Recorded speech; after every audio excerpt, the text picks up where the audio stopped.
YouTube, what it do? It's your boy TWV checking in for episode 17 of 40 years of Wrestlemania with TWV. This episode takes us to Wrestlemania 17, arguably called the greatest Wrestlemania of all time. That is subjective. This is my first watch. I did really enjoy this Wrestlemania. Wrestlemania 17 was at the Reliant Astrodome in Houston, Texas. It was the first Wrestlemania held in the state of Texas with an attendance rate of 67,925.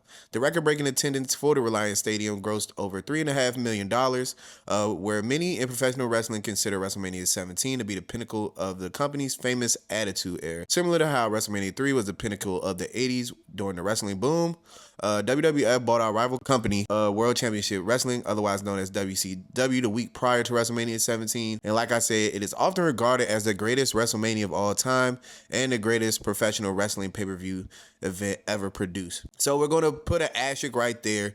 I did thoroughly enjoy WrestleMania 17. This was the first pay-per-view that had more than 2 to 3 matches. I liked actually 4 matches on here.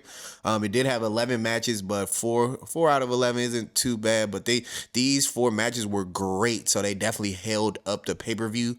So I can definitely see why people put it in the greatest of all time. It is some honorable mentions. It's like a match with Kane, Raven, and the Big Show. It just was too short for me. I felt like it should have been longer, but that would have made it 5. So 5 out of 11 is really good.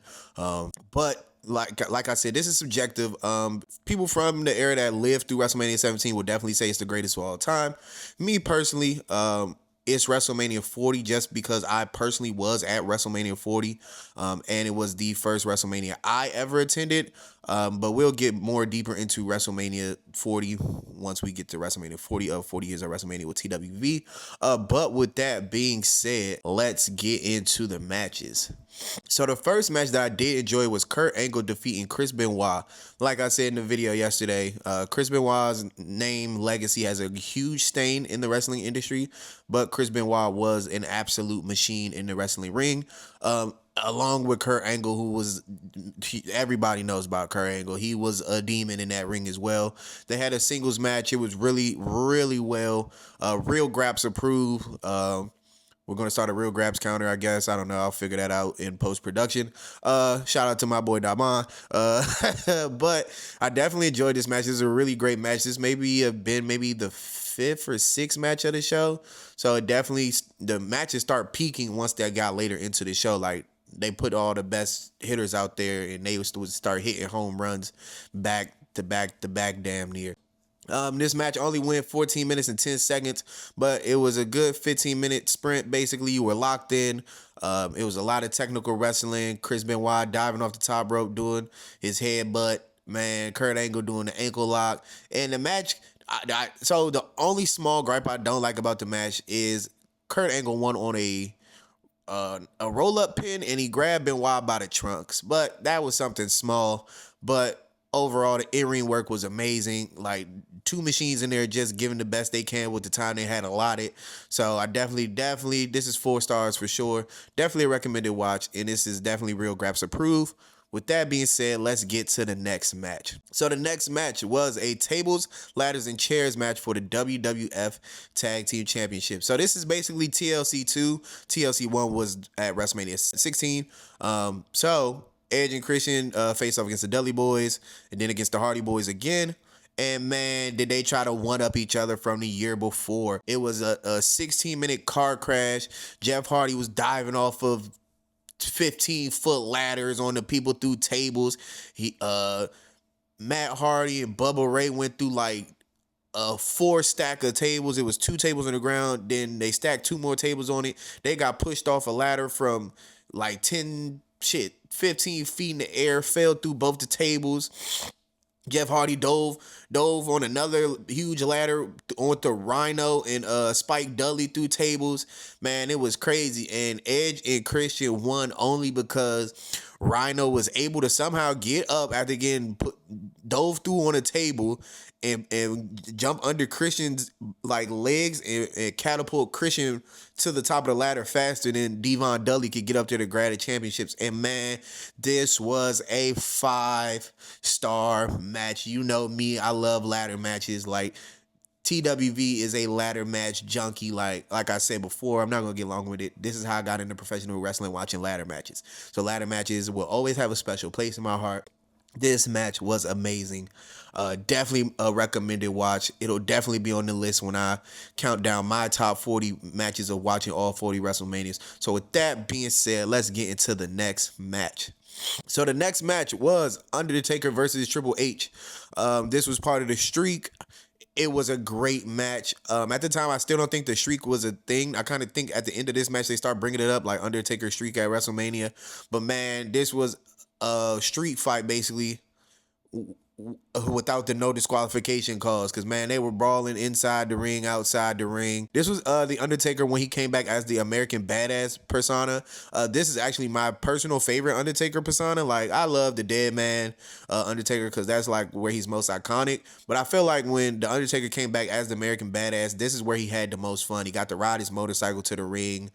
He didn't have to do the Dead Man walk to the ring all slow and methodical and all that. So I feel like this is where he had the most fun. I guess he was like free and got to, just be himself a little bit. And I loved everything about it because the American Badass Undertaker kind of blurs into who Undertaker / Mark Calloway is in real life. So like, it's cool to just see him more in a natural, more position type of role type of thing. But it was a great match.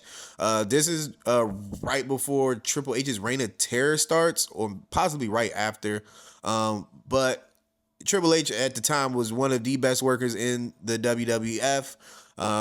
Triple H is definitely on my Mount Rushmore. Mount Rushmores of wrestling are subjective. I'll make a video about that one day, and we'll get into the specifics of that. But this was a great match. I definitely recommend this. This was a TWV 4.5 star. I don't know what's missing from the match, but I felt like maybe 2 more minutes would have really sealed the deal. Like, 18.5 was beautiful, but I feel like they deserve maybe 2.5, 3 more minutes. Like, just give me a 20 piece, like, because this was the co-main event basically. So it's like, come on, man, get them a little bit of time as well. They had a lot of time, but like, the main event went 30 minutes. Like, the co-main event couldn't get a 20 piece, but I loved everything about it. So with that being said, let's get into the next one. So the next match was the main event, which was Stone Cold Steve Austin versus The Rock in a no disqualification match for the WWF Championship. So this match, right before both wrestlers came out, it was announced that it was a no disqualification match. Like, it even had the announce team confused, like, wait, when did this stipulation come about? But it led into the ending of the match, which was wrestling cinema.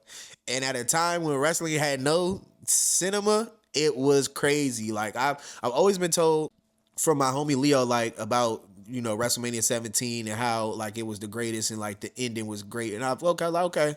Like, I've seen clips here and there through Twitter, like, the My Way promo package is easily the greatest promo package of all time with The Rock and Stone Cold. And, like, me just watching through the entire pay-per-view and seeing it really live for the first time through the entire WrestleMania package lens, it's elite. It's elite for sure. It's elite for sure. But let's get to the match. So the match was basically an all-out brawl. It started with some real technical wrestling and some real graps to start off. But, Stone Cold Steve Austin is a brawler. The Rock matches what you give him, so he was in there brawling too. Of course, in the middle of the match, both wrestlers got busted open. The Rock got busted open first, then Stone Cold got busted open. The Rock bounced his head off of an exposed turnbuckle, and then he hit Stone Cold with the ring bell. Like, they were going at it. They were going at it for the first 20 minutes. They were just going at it, and then they were trading submissions. Like, The Rock tried to hit a sharpshooter on Austin. Austin was bleeding, like a callback to him and Bret Hart's match at WrestleMania 13. Then Stone Cold got out of it, gave The Rock the sharpshooter. And then once we get to the end of the match, this is when business picks up, because Vince McMahon walks down the aisle. And if you know anything about the Attitude Era, Stone Cold's biggest op was Vince McMahon. So he comes down. Stone Cold tells him, get a chair and get in the ring. He gets in the ring with the chair, hands the chair to Stone Cold. They're on the announce team like, no way, Stone Cold is in cahoots with Vince McMahon. And man, it got crazy.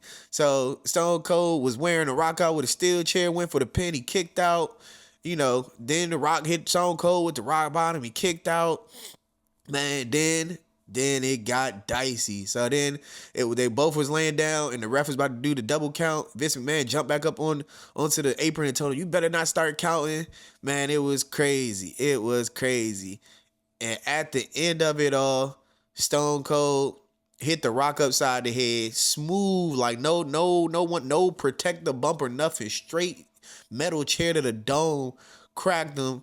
1, 2, 3. Stone Cold sold out to Vince McMahon to become the WWF champion. So once the final 3 count was and Stone Cold was a champ, he got up and shook Vince McMahon's hand, and it was wrestling history. So man, I loved everything about this WrestleMania. Definitely go rewatch WrestleMania 17. You can kind of skip the undercard of it. Like once you get the Kurt Angle versus Chris Benoit, you kind of can watch from there. It's a couple other decent matches in between. But these 4 right here, these put WrestleMania 17 on such an extreme pedestal right now as I continue my journey. So far watching all my WrestleManias, WrestleMania 17 is definitely number 1 so far. Like out the gate, this is the best one I've watched so far, hands down. Then I probably would say WrestleMania 13. I definitely like WrestleMania 13, even though I had maybe 2 matches I like, but those 2 matches held that WrestleMania up so good. So yeah, WrestleMania 13. I can't think of another one so far, but I have 2 I like really a lot so far. WrestleMania 17 and WrestleMania 13 so far are definitely held up. But with that being said, it's your boy TWV checking in and checking out. I'll catch you in the next one tomorrow. Peace.